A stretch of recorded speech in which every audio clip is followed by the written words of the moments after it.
Sejam bem-vindos a mais um Mar de Amigos. Só pelo cenário já imaginam que será um dia muito especial nosso aqui. Hoje não falaremos de viagem, falaremos a respeito de um tema um pouco mais técnico. Afinal, o nosso vídeo que teve o maior número de acessos até o momento é o vídeo das lanchas HT. Então, nada mais justo do que falarmos um pouquinho a respeito de onde estou nesse momento, do Flybridge, da ponte de comando. Então, nesse momento, vou apresentar para vocês o que são os pontos que vocês precisam focar, que vocês precisam analisar na escolha do melhor projeto com o Flybridge, que é, na realidade, um dos grandes sonhos de consumo da maioria dos brasileiros. Claro, existem as pessoas que, quando crescem de barco, tendem a lanchas com teto rígido, mas a tendência maior do nosso mercado são para barcos com Flybridge. Então, venham conosco, não esqueçam de se inscreverem em nosso canal, de curtirem nosso conteúdo e ficarem até o final do vídeo, que eu tenho certeza que alguma informação aqui será útil, com certeza, para o seu uso.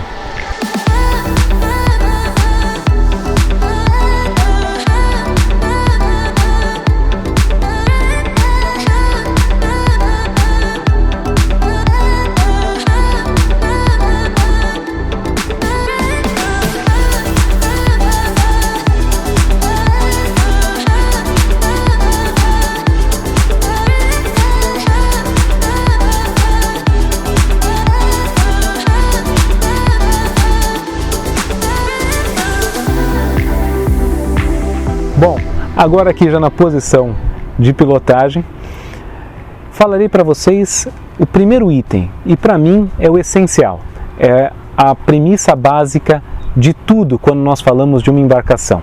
O que seria isso? A navegação, a navegabilidade dessa embarcação. Ou seja, qualquer barco que você tenha o Flybridge, você obrigatoriamente já está deslocando o centro de gravidade deste projeto. Então a lancha precisa ter métricas para isso. Ela não pode ser um barco com uma boca muito estreita, porque eu começarei a ter uma movimentação lateral. Ou de repente até mesmo um barco com uma distribuição de peso errada, aonde eu começo a ter uma navegação do barco empopada. Claro que existem várias outras métricas que envolvem a questão do projeto, mas esta é uma preocupação que toda pessoa que buscar um barco com Flybridge deve ter. A lancha deve navegar bem. E claro, né? Para que disso? Para me acrescentar os pontos positivos de estar num Flybridge. E aí nós entramos no nosso segundo item, que é a visibilidade. Visibilidade, a posição de comando, porque isso é essencial também. Quando eu venho para um Flybridge, eu começo a ter eu tenho mais controle, eu consigo ter mais visibilidade, eu consigo ver as duas laterais da embarcação. Num projeto como esse que nós estamos aqui agora, eu consigo ver até a âncora da embarcação, então eu consigo acioná-la aqui do Fly sozinho, sem precisar de um apoio. E a mesma coisa para puxá-la, eu sei o ponto que ela chegou, se ela está virada ou não. Então a visibilidade é fantástica. Tanto é que vocês vão observar que lanchas com Fly, muitas vezes as pessoas acabam pilotando de cima, mesmo numa situação de chuva, uma situação de mar ruim ou uma situação desconfortável, exatamente por conta disso, da visibilidade. E aí quando nós falamos da visibilidade, nós temos o posto de comando. Por quê? O posto de comando ele tem que ficar o mais à frente da embarcação, o mais à proa da embarcação possível, tá? Para que disso? Exatamente porque o barco ele tende a estar se deslocando para frente. E para frente é exatamente onde eu terei a minha maior visibilidade na embarcação. E não saindo da posição de comando, nós já temos agora o nosso terceiro item, que seria o quê? A posição, o ângulo do nosso painel. Por quê? Dependendo, a gente tende a sair na parte náutica em dias ensolarados, em dias quentes. Então o painel ele também não pode ser muito grande, para que não prejudique essa visibilidade, que é o item que eu acabei de citar, Ele também não pode ser muito pequeno, porque eu tenho equipamentos, eu tenho itens que são essenciais para a minha navegação atualmente, apesar de só com uma bússola e uma carta náutica a gente já conseguir ter uma navegação satisfatória. Agora, o ângulo do painel é uma coisa extremamente importante também. Por quê? Dependendo a claridade, a fonte de luz, se o painel ele for muito angulado, eu tendo a ter reflexo nos meus equipamentos. Por mais que eles sejam os mais modernos possíveis, com telas anti-reflexo, lembrem-se que nós estamos num ambiente extremamente ensolarado, num ambiente extremamente aberto, ou seja, eu vou ter reflexo. Então ela precisa ter o ângulo correto para que, na hora da navegação, eu consiga bater os olhos e consiga ver os meus equipamentos, consiga ver RPM de motor, parte de combustível, ter acesso a cartas de navegação. Então eu tenho que ter as informações à mão e com uma boa visibilidade também. E agora o quarto item, mas não menos importante, mas talvez que as pessoas não se atentem tanto, é a parte da cobertura. Por que disso? Pelo nosso clima, é algo que é essencial. De novo, nós saímos em dias ensolarados, em dias quentes, então a maioria das pessoas que vão navegar a bordo, elas gostam de ficar na sombra. Claro, é legal ter um ambiente de sol, um solarium, mas não se esqueçam que vocês precisam ter um fly então maior para que comporte esta área. Por quê? Um solarium ele não terá o mesmo aproveitamento de espaço do que um sofá. E para isso a cobertura ela precisa dar suporte a esses ambientes. Então hoje em dia está muito na moda o teto rígido, que é uma solução interessante, mas ele tem que obedecer esses itens também. Ele tem que proporcionar a maior cobertura possível e a questão de altura, o pé direito. Aqui nesse caso eu tenho 1,80 m e reparem o pé direito que eu tenho em todo o fly. Eu consigo me movimentar. Por que disso? É normal, as pessoas estarão utilizando a embarcação e ninguém fica parado durante a navegação. As pessoas se locomovem, vão mexer aqui na parte de pia, pegar uma bebida, então é normal servir alguém, então não pode ser algo que me incomode dentro da minha utilização.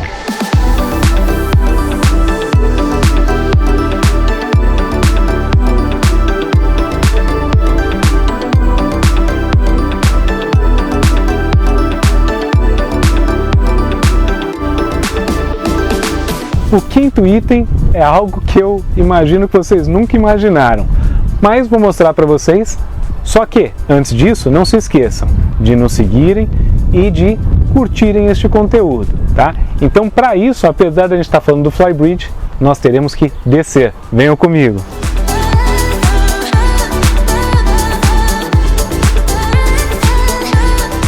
Então, aqui já na parte de baixo da embarcação, na praça de popa, nós falaremos a respeito exatamente disso que eu acabei de fazer, do acesso.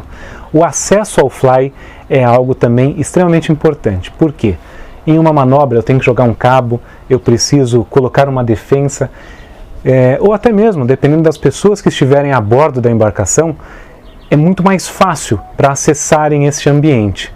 Então eu preciso de uma escada que não seja uma escada tão íngreme na vertical, ela precisa ser uma escada confortável no lugar correto, ou seja, ela precisa estar na praça de popa, tá? Já vi alguns projetos hoje que estão colocando na plataforma de popa, isso não existe, você precisa poder ter acesso para o fly e descer do fly durante a navegação, e para isso um lugar que esteja seguro, que é exatamente neste ambiente. Você precisa ter passagens para que, mesmo com pessoas utilizando esta área, você consiga se locomover. E, ainda sobre esse tema, os degraus precisam ser do mesmo tamanho. Parece básico, parece lógico, mas acreditem, não é. E isso causa uma confusão mental gigantesca.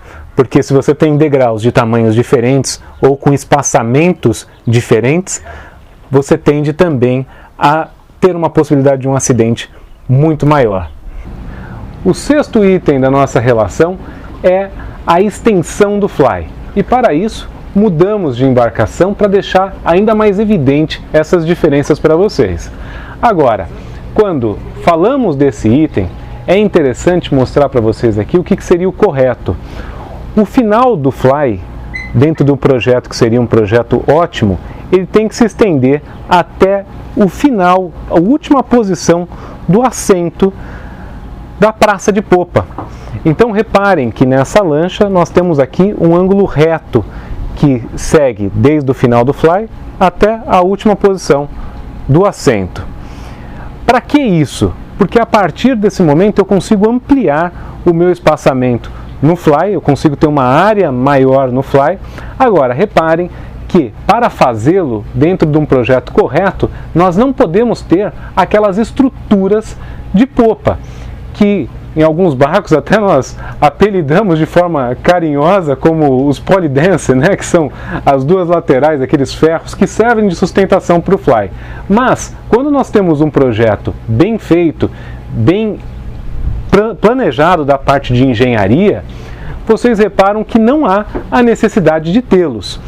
E qual que é a diferença que faz não ter essas estruturas? Bom, é total. Primeiro porque nós vamos navegar em lugares maravilhosos, com clima maravilhoso, como já foi citado. Então, a partir do momento que eu tenho estruturas verticais nesse ambiente, eu tendo também a prejudicar a minha visibilidade.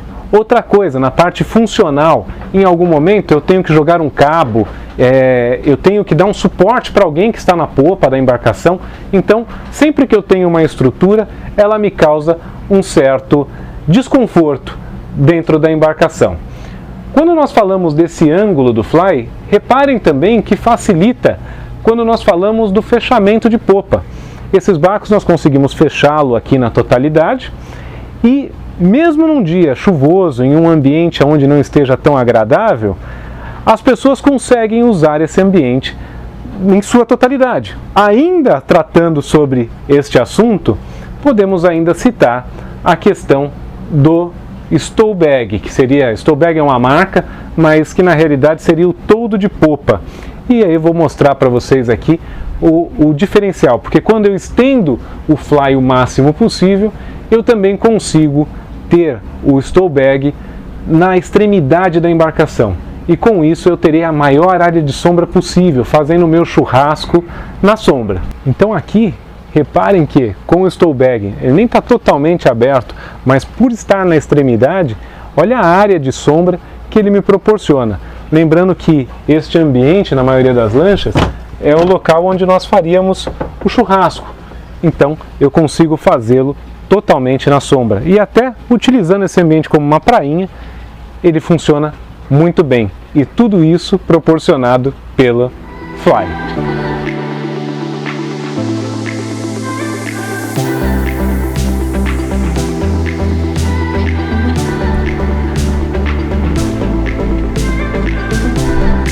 O sétimo item da nossa listagem são as acomodações do Fly.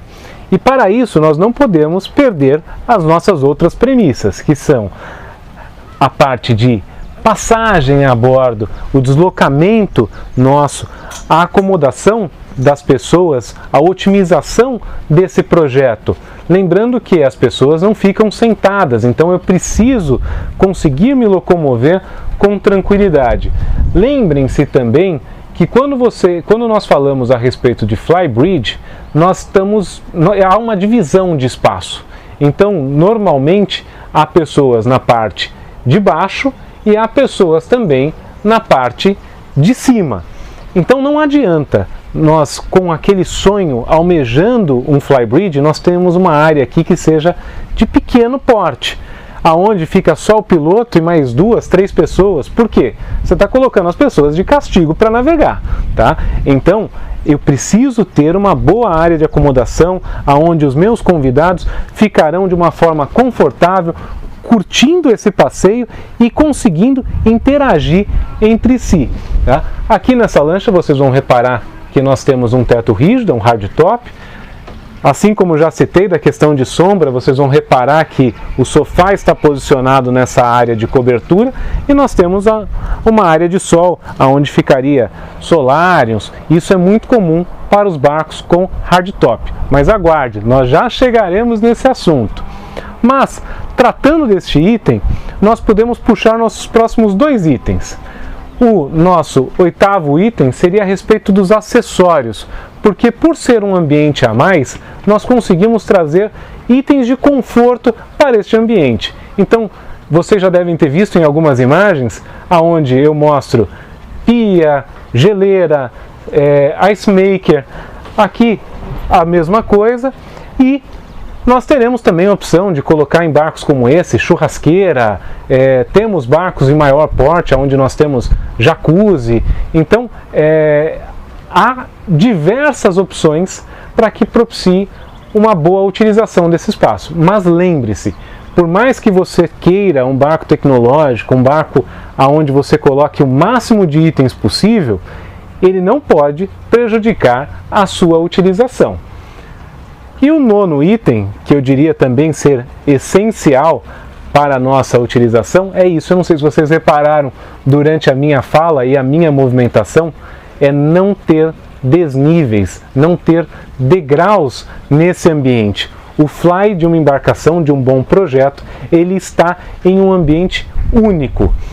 Por que disso? O degrau por si só já divide as pessoas. E lembrando que, pela movimentação, pelo balanço lateral, se você tiver desníveis, a tendência de um acidente ou de qualquer tipo de problema, ela é muito maior. Então vocês observam aqui que a gente consegue andar por todo o fly com uma facilidade muito grande. Se ele tivesse em movimento, com estabilizador, sem estabilizador, isso é indiferente. O projeto por si só é bom.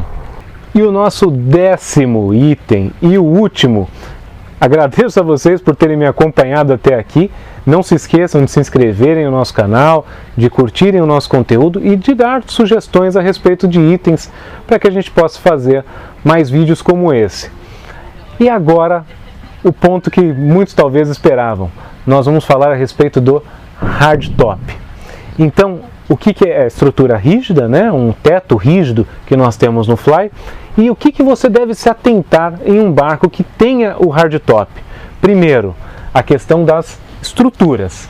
Então, um barco com hardtop ele tem que ter o menor número de estrutura possível, sendo que tenha o maior aproveitamento, a maior área de sombra. Tá? Então, por que disso? Novamente, movimentação, visibilidade. Então, estrutura a bordo, ela é sempre ruim quando nós pensamos a respeito de um projeto, do que seria um projeto ótimo. Então, aonde elas estão posicionadas, neste caso aqui em específico, elas não atrapalham a minha utilização. Outro item interessante a respeito do teto é a parte de engenharia. Por que disso? O teto, vocês têm que lembrar que num barco a gente briga contra a parte de peso. Então, eu tenho que ter o menor peso possível para que eu tenha também a menor estrutura possível, com que o barco trabalhe de forma única e que me propicie segurança em qualquer condição de navegação, com ventos fortes, com ondulações laterais, para que ele trabalhe de uma forma única. E um outro item que eu confesso para vocês que eu acho muito bonito, mas é até talvez uma dica, o que tem saído hoje na indústria são tetos fechados como este. Vocês vão reparar que a maioria das marcas elas têm a opção do teto com abertura central, até de forma elétrica, é muito bonito. Há opções com vidro. Todavia, assim, nós temos que pensar na parte de utilização. E na parte de utilização, quando eu tenho abertura, eu tenho um nível maior de ruídos na embarcação durante a navegação. E a maioria das pessoas não utiliza. Por quê? Por conta da exposição solar. No caso da exposição solar, ela é em excesso. Então vocês vão observar que a maioria dos barcos que tem aquela abertura de teto, nunca usam, sempre ficam fechados. E o caso do vidro Aí é uma outra preocupação que eu tenho. Muitos de vocês que estão nos assistindo aqui já tiveram acesso a carros com teto solar e vocês sabem que com a exposição do sol ela se amplifica com a questão dos vidros. Lembrem-se, é quente, precisa estar ventilado e quando você para, talvez seja um pouco incômodo. Então, hoje uma tendência de mercado são os tetos fechados, tá? Pessoal, só tenho a agradecer vocês por terem me acompanhado até aqui. Obrigado por mais um vídeo aqui conosco. Espero que tenham gostado e não se esqueçam, navegar é saudável, navegar é preciso. Até a próxima!